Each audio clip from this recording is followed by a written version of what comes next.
ராம் ராம். வாழ்க வளமுடன். Voice of காஞ்சிநேயர் அனைவருக்கும் இனிய மாலை வணக்கம். அடுத்த பாகவத கதையில் சுகபிரம்மம் பரீட்சித்துக்கு பதில் சொல்கிறார். பரீட்சித்தோ சுகதேவர்கிட்ட பரதகுல சிரேஷ்டனே, மோட்சத்தை விரும்புகிறவன், ஸ்ரீ கிருஷ்ணனை நினச்சிண்டே இருக்கிறவன், அவரது லீலைகளையே நினச்சி அவர் நினைப்பிலேயே ஆழ்ந்திருந்தா மரண காலத்திலும் ஸ்ரீமன் நாராயணனோட நினைவு கட்டாயம் வரும். இதுவே நம்மளுடைய பிறவி பயன். அப்போது அந்த இன்பத்தை அளிக்கிறது தான் ஸ்ரீமத் பாகவத புராணங்கிறது வேதத்துக்கு சமமானது. புருஷார்த்தமன் இடத்துல சிறந்த பக்தியுள்ள உனக்கு நான் இதை அளிக்கிறேன். பகவத் சரித்தத்தில் பக்தி கொண்டவருக்கு, ஈடுபாடு கொண்டவளுக்கு முகுந்தனிடத்தில் இணையற்ற பக்தி உண்டு. அப்போது ஒரு கர்வாங்கன்கிற ராஜரிஷி ஒரு முகூர்த்த காலமே ஆயுள் பாக்கி அவருக்கு. அப்படி இருந்த நிலையில் ஆசைகளெல்லாம் துறந்து சர்வ அங்கத்தையும் தியாகம் செஞ்சு ஹரியோட சரணங்களையே தியானித்து நிலையான சாயுஜ்ய பதவியை அடையிறார். அப்போ சுகபிரம்மம் மேலும் சொல்கிறார், உமக்கோ ஆயுள் இன்னும் 7 நாள் தான். சரீர உறவுகளில் பற்றுதல், வைராக்கியம் இதெல்லாம் அகற்றிடோ. புண்ணிய தீர்த்தத்தில் நீராடு. தூய்மையானமாக ஏகாந்தமான இடத்துல ஆசனத்தில் அமர்ந்து பிரணாயாமம், மனதை அடக்கி பிரணவ மந்திரத்தை இடைவிடாத மானசீகமாக ஜபம் செய். மனதை பகவானுடைய மங்களஸ்வரூபத்தில் நிறைபெற செய்யணும். அந்த ஆனந்தம் வருது இல்லையா, அது ஸ்ரீமன் நாராயணனோட பரம பதம். அந்த திடமான தாரணையிலால் ரஜோகுணத்தால் ஏற்படுற மன கலக்கங்கள்லாம் அந்த தபோ குணத்தில் அழிஞ்சு போயிடும். அந்த திடமான தாரணை உனக்கு இருக்கணும். தாரணையை எங்கு எப்படி செய்யணும்னு இவர் கேட்குறார்.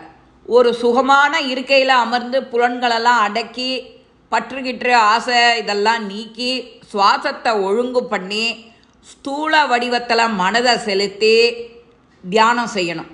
இந்த பிரபஞ்சமே பகவானுடைய விராட ஸ்வரூபம் அப்படின்னு நீ நினைக்கணும். அதுக்குள்ள 7 ஆவரணங்களை உடைய பிரம்மாண்ட கோச்சமான இந்த சரீரத்தில் விராட புருஷனாக விளங்குகின்ற பகவான தாரணிக்கு உரியவர். சத்தியஸ்வரூபியாகவும் ஆனந்த நிதியாகவும் விளங்கும் அந்த பரம்பொருளே தியானத்திற்கு உகந்த வஸ்து. அந்த திவ்ய வடிவத்தையே பூஜிக்கணும். மற்ற ஆசைகளெல்லாம் விட்டுவிடணும். ஸ்ரீஹரியவே இடைவிடாமல் பூஜிக்கணும். அவரே சகல மங்களங்களையும் தரவல்லவர். நம்மளுடைய இதய ஆகாசத்தில் வசிக்கின்றவரான சங்கு சக்கர கதா பத்ம பாணியாக விளங்குற சதுர்புஜ மூர்த்தியாகிய பரம புருஷனையே இடைவிடாமல் தியானம் செஞ்சு சுகமுனிவர் கூறப்பட்ட பகவானுடைய மகிமலெல்லாம் அந்த கேட்டு பரீட்சித்து மகாராஜன் இதை அனைத்தையும் துறந்து வசுதேவர் இடத்துல மனசை செலுத்துகிறார்.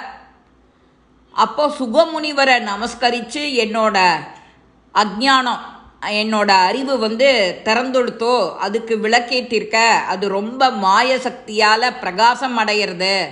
இந்த பிரபஞ்சத்தை நான் எவ்வாறு சிருஷ்டி செய்யணும் என்பதையும் நீ அறிய விரும்பி அதை சொல்ல வேண்டிய முனிவரை வேண்டார்.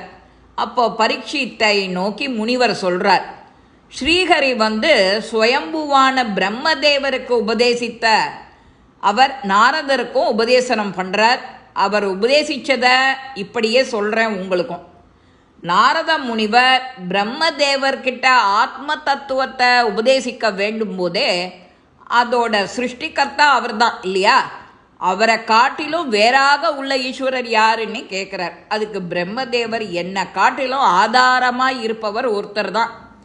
அது இந்த உலகமே முழுவதுமே பரவாசுதேவனுடைய சக்தியால் விளங்கின்றிருக்கு. இந்த அண்ட சராச்சரம் முழுதுமே திவ்யமாக இருக்குது. அந்த சக பிரபஞ்ச சிருஷ்டிகளுக்கு காரணக்கர்த்தாவாக இருக்கிற வசுதேவரை தியானிக்கணும்.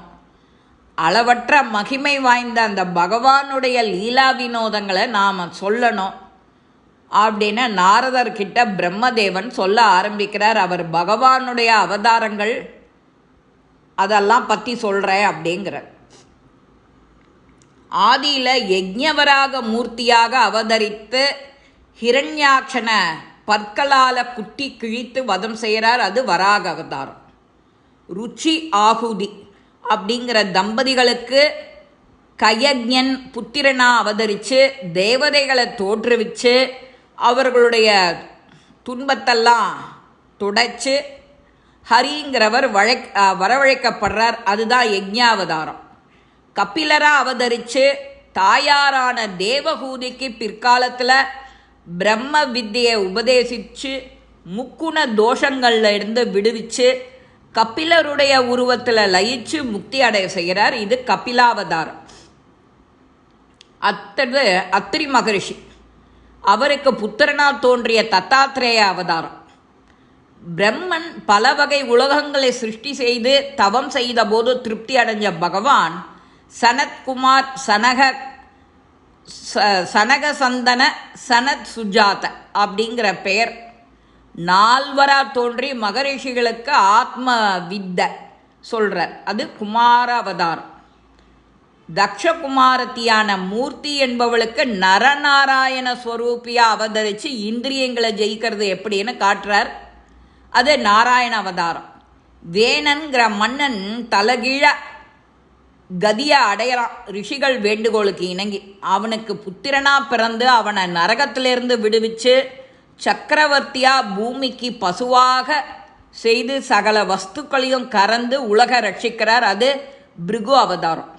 நாபிங்கிறது அரசனுக்கு மகனாக பிறந்து முற்றும் துறந்த முனிவராக ஆத்மஸ்வரூபத்தில் ஆழ்ந்து சஞ்சரிக்கிறது ரிஷபாவதாரம்.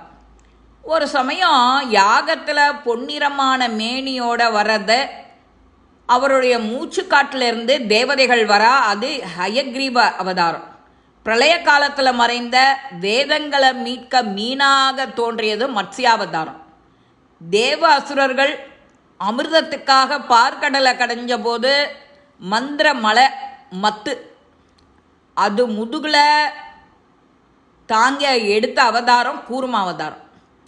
தேவர்களுடைய துன்பத்தை நீக்கி பக்த பிரகலாதனை காக்க ஹிரண்ய கசுபுவை கொல்ல தூணில் தோன்றியது நரசிம்மாவதாரம். அதிதி தேவிக்கு புத்திரனா பிறந்து மகாபலி சக்கரவர்த்திக்கு அனுகிரகம் செய்த வாமனன் வாமன அவதாரம். பகவான் மக்களோட நோய்களெல்லாம் தீர்க்க ஆயுர்வேதம் அப்படிங்கிற வைதீக சாஸ்திரத்தை அளித்தது தன்வந்திரி அவதாரம். ஜமதக்னி முனிவரோட திருமகனாய் தோன்றி பரசுவை கையிலேந்தி பிராமண வேஷிகளான அரசர்களை அழித்தது பரசுராம அவதாரம். இக்ஷ்வாகு குலத்தில் தசரத குமாரனாக தோன்றி அழிந்தது ராமாவதாரம். கம்சன், சிசுபாலன், ஜராசந்தன் இந்த மாதிரி அசுரங்களை அழிக்கிறது கிருஷ்ணாவதாரம். பலராம கிருஷ்ணாவதாரம். கல்கியை அவதரித்து கலியை அடக்குவார், அந்த கல்கி அவதாரம். துருவனுக்கு துருவபதம் அளித்தது, கஜேந்திரனுக்கு மோட்சம். இந்த மாதிரி அற்புதங்களெல்லாம் நிகழ்த்தியவர் சாக்ஷாத் ஸ்ரீ மகாவிஷ்ணு. இதோட பாகவத கதை தொடரும். இந்த கதை உங்கள் எல்லாருக்கும் பிடிச்சிருக்கோம். லைக் பண்ணுங்க, ஷேர் பண்ணுங்க, பெல் பட்டனை கிளிக் பண்ணுங்க, சப்ஸ்கிரைப் பண்ணுங்க, கமெண்ட்ஸ் பாக்ஸில் கமெண்ட்ஸ் போடுங்க. ஸ்ரீ மகாபெரிவா திருவடிகளே சரணம். நல்லதே நடக்கும். ஆனந்தமாக இருப்போம் நண்பர்களை. வாழ்க வளமுடன்.